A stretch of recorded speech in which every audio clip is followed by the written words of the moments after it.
A New York Times headline says Gaza war turns spotlight on long pipeline of U.S. weapons to Israel. President Biden sends arms to Israel under an Obama-era $38 billion aid agreement that runs until 2026. Israel's purchases include the types of bombs dropped in Gaza.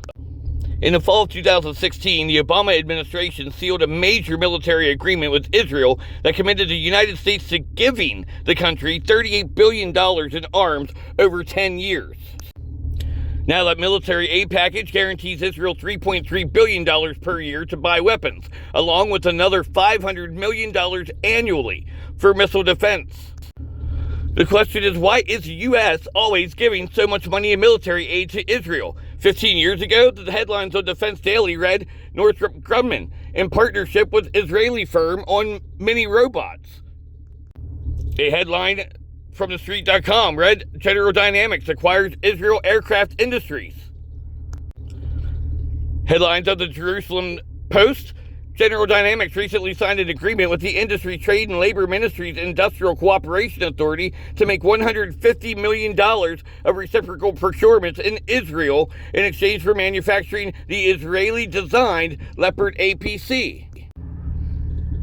I24News.tv, L3 Harris, a defense contractor out of Canada, in talks to buy Israeli spyware firm NSO. L3Harris.com said July 11, 2023, L3 Harris and Elta Systems expanding partnership for airborne early. L3 Harris Technologies and Israel Aerospace Industries Elta Systems Group are expanding their partnership. NPR network off the charts, Boeing was the top U.S. manufacturer of missiles and munitions delivered to Israel from 2021 through 2023. All the aid from the United States yet. What's this? BreakingDefense.com says Israel's defense sales top $13 billion as 2023 becomes another record year. I'm not seeing the need for all the spending to Israel when they're making $13 billion a year ago. The outbreak of the conflict in Gaza towards the end of the year didn't seem to slow Jerusalem's booming defense export business.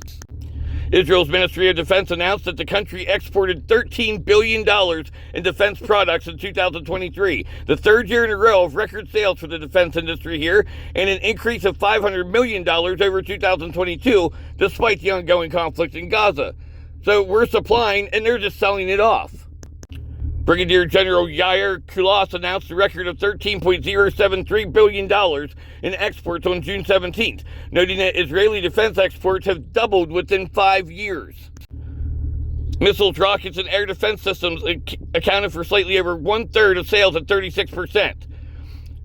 That chunk is due to Israel's conclusion of a $3.6 billion deal for the Arrow air defense system with Germany in 2023. The system is made by Israeli Aerospace Industries and Arrow, which was jointly developed with the United States.